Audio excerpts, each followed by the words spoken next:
just moved out of the attic. I got my first real apartment with a couple friends of mine. My mother, she wanted to come check on me and make sure everything was good. At least that's what she said on the phone. What I didn't know was that she was going to bring me a bunch of groceries. My mother could be phenomenally generous when it like met one of her aims, which was to check out where I'm living and what I'm doing and all that stuff. I was excited because she was bringing my sister with her, and I had a pretty good spot. I liked my place where I was living. I had a good roommate who was a buddy of mine. We were in a death metal band together. Shout out to Blue Mohawks that were a foot and a half long with super glue. Correction, Elmer's glue. Super glue, you never got that stuff out. Elmer's glue. Well, she ended up showing up and she wanted to spend time, and so we hung out and we're talking, and I'm going through, where I'm working and what I'm doing. I believe that was one of the first times that was one of the first times I saw my mother before everything changed. And this was just after 3, 4, 5 months after I ended up moving into the attic. Obviously, I couldn't stand the heat. I had to get to a ground level. Well, she didn't have a GPS at the time. This is pre-cellular reality. For all you young kids out there on your rectangles, right? You got your little rectangle you're rolling around with in life these days that gives you more computing power than the Beatles had when they recorded Abbey Road. Okay? You and your rectangle running the streets. Back at my day, we had what was known as dumb phones. Phones so dumb they don't have no GPS on them. I'll tell you that much. Straight stupid. Well, anyways, my mother didn't come to Rochester much. Wasn't a big fan. And I was living in Rochester at the time, downtown. Well, I'll tell you this much. She ended up getting lost. I explained exactly what she needed to do. Turn left, turn right on the expressway, drive for 35 minutes straight, and then she'd know where she was. Well, she got a little lost. She wasn't in the sauce. She was just lost. What ended up happening next would change my family forever. She tried to do her best at driving. She was not the best driver when she was under a lot of stress. And she had immense stress because she was driving in places she didn't know where she was. Wrong turn, turned into another wrong turn, turned into another wrong turn. Didn't have a way to contact anybody at the time because I think the cell phone died and there wasn't a charger or something like that, or no service downtown. I don't know. Well, she ends up finding herself all freaked out, agitated, belligerent, and then she finally finds where she needs to be, figures it out. And that was about the time that a police officer put his lights on and pulled her over. Now, my mother doesn't take orders from anybody. I can promise you that much. And belligerence is I don't know, weak definition of the states my mother can get into when she's frustrated. All right. Well, officer walks up to the door. Ding, knock, knock, knock. Could you roll the window down? No, I'm not rolling the window down. Back and forth, back and forth, back and forth. 3-4 times. Other officer ends up coming up on the passenger side of the car with his hand on his gun. She sees that in the mirror, gets spooked, and takes off. I'm talking pedal to the metal in a station wagon. Does that make any sense? Running from the police in a station wagon for no reason? You ain't committed no crime. The answer is no, it doesn't. I know all this because this is what my sister told me happened in that vehicle. She kept saying, do you know what this is going to cost us? You need to stop right now. You need to pull over. Until eventually my mother encouraged her to be silent, if you will. And now what we had was police chasing a station wagon. But where things got interesting is when she crossed over the line from county to county. Because with police, they have to stop at their county line. They can't keep going out of their jurisdiction. Well, now you had an entire county of officers that barely ever had anything happen. Certainly nothing like a fugitive running in a station wagon. I mean, come on. When does that happen? Maybe it happens more than I think, but I highly doubt it. And so they're all fired up. Imagine being continually bored in a small town. I mean, where I lived, we literally had one restaurant. It was called Bubba's Wings and Things, and it died maybe 6 months in. Over. Nobody ever went to Bubba's Wings and Things. No offense, Bubba. I never had your wings and things. We just drove past there. I don't know if it was good or bad. There's just not enough population to support a restaurant out where I lived. I mean, we threw rocks at streetlights for fun, okay? Ain't much to do. Ain't much to go see. Well, we now had a multi-county chase on our hands.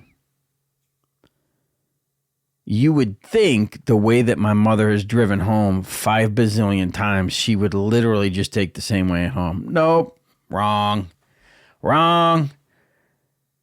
Unfortunately, she's all hyped up on adrenaline running from the police, and she's on a mission.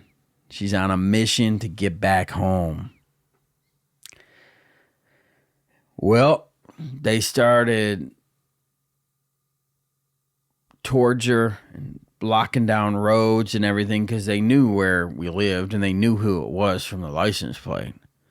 That's why I think running from the police is stupid. It's like the dumbest thing. They know who you are. They know where the car's registered to. They just look at the license plate, type it in. Oh, this is this person. Da da da da. I mean, it's not complicated, man. It's pretty easy to understand. But she's a runner. She ain't gonna listen to nobody. She gonna do what she does. So she ran. And the police, they cordoned off every way for her to be able to get home. And eventually they boxed her in. Now, when they boxed her in, what happened was she ended up driving around the boxing, and she got away. And then eventually they really boxed her in cars on all sides. Now, This is an altercation with officers that got incredibly dangerous, because when you have somebody as belligerent as my mother at the time, she gonna do what she wants to do, don't care. Does it matter that they have guns drawn? No. Don't matter one bit. She gonna tell them how it is.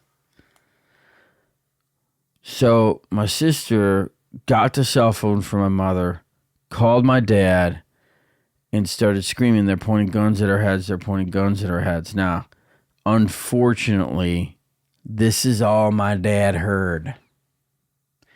He didn't hear anything else. And what does somebody do that's a husband of somebody that hears that from his child? I'm going to go figure out where they are. She had gotten the street out just before the officers screamed for her to put the phone down. Well, what ended up happening next was my mother was ripped out of the car, put down on the ground in cuffs. My sister was ripped out of the car, put down on the ground in cuffs.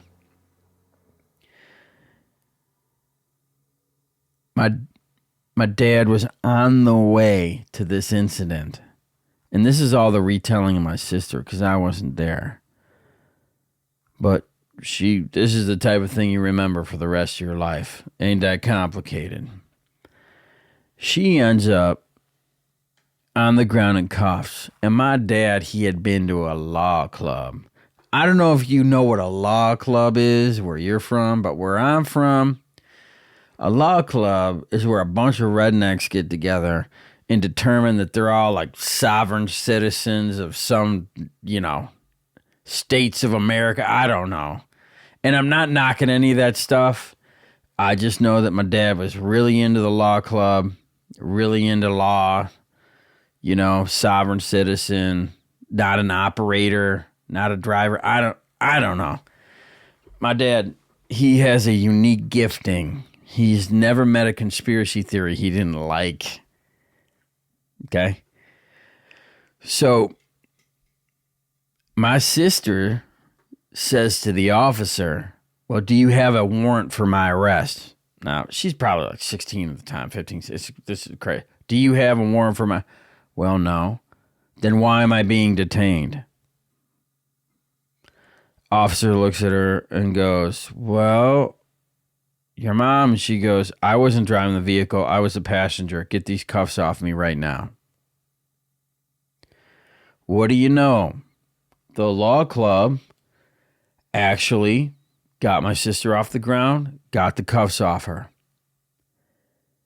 And in that moment, my mother, laying face down on the ground, sees that happening with my sister. She says, Hannah, come over here. Hannah, come over here. Now, my mother, in the most compassionate way possible, with great concern, looks at my sister and says, take all my jewelry off me. They're going to steal my jewelry. Take it all off of me. Now, she complies. She complies. And right when she's done, my father shows up. So now we have a heightened, escalated situation here with, I think she said 8 to 10 officers, something like that. My dad pulls up, gets out of the car, says, what's happening? They turn to him and go, sir, do you have any weapons on you? Yes, I've had a permit to carry a gun for over 20. Boom. Tackled. On the ground, handcuffs, firearm removed from him. These guys have no idea what's going on. Now, I've never been a police officer, okay? But I have tremendous respect for police officers and people that serve the military, that give me the privilege of freedom and liberty and safety in the community that I live in. And they end up taking the gun off my dad, handcuffing him, putting him in the back of the cop car, because they don't know what's happening. Now, if I was a police officer, which clearly I'm inept in this reality because I never have been one, but I'm just going to play pretend here, okay? If I was a police officer in this moment, what I would be thinking is, this woman in this station wagon has more heroin or cocaine or anything illegal than Kendall's ever going to see. This is going to be the biggest bust of our lifetime. And it turns out all she had in the back were groceries. That's why I call my mother the grocery gangster. Shortly after this, my dad was let out of the back of the police car. My sister said, "Well, sir, I'm driving the car home because I had nothing to do with this." And the officer says, "You're free to go." So my mom leaves in the back of a cop car to the station. My sister drives the car that my dad had brought home. My dad's taken to the station. The station wagon is taken to the station. And that's when I got the phone call.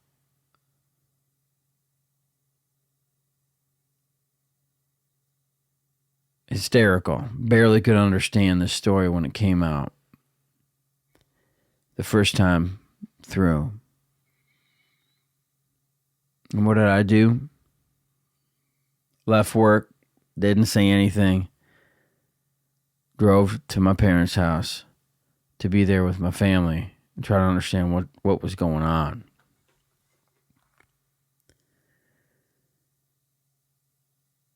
Unfortunately, there's no way to console somebody through something like that.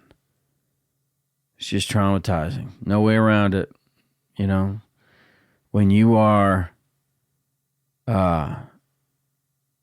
right on the edge of death by somebody else's finger position on a firearm, it will stay with you forever.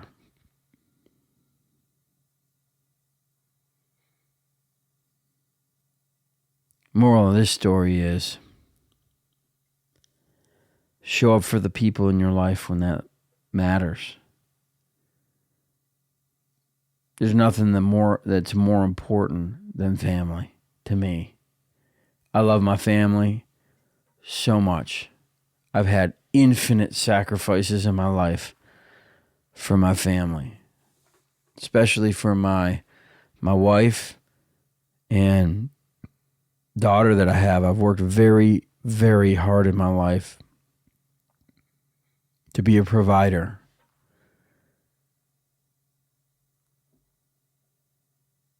If you have issues with your family, like I've had issues with mine, I'm going to tell you something that isn't going to be surprising. They're going to die.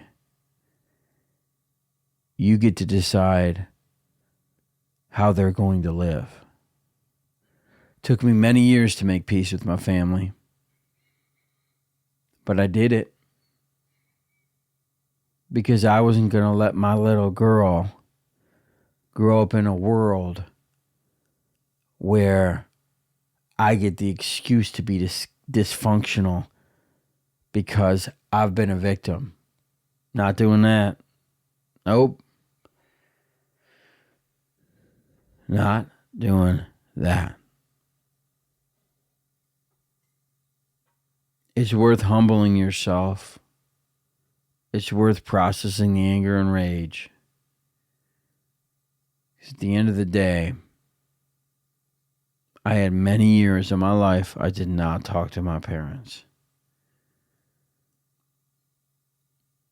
And that's what it took for me to become the person necessary to have them in my life as much as I could have them in my life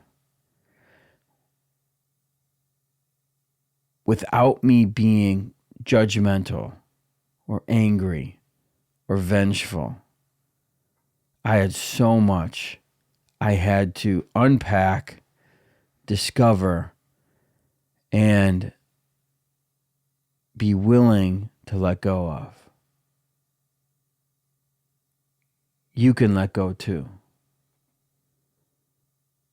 Hate only destroys your heart and your life and the people around you. You can't escape it. Forgiveness is something that is divine, beyond the human condition, beyond the human comprehension. It's truly something special that I have certainly mastered in my life. The act of it. Yet I just still do not understand what it means to forgive the unforgivable. I just know that I've done it. I don't believe that that's a human thing. I think that's beyond human to forgive the unforgivable. I think that's something divine.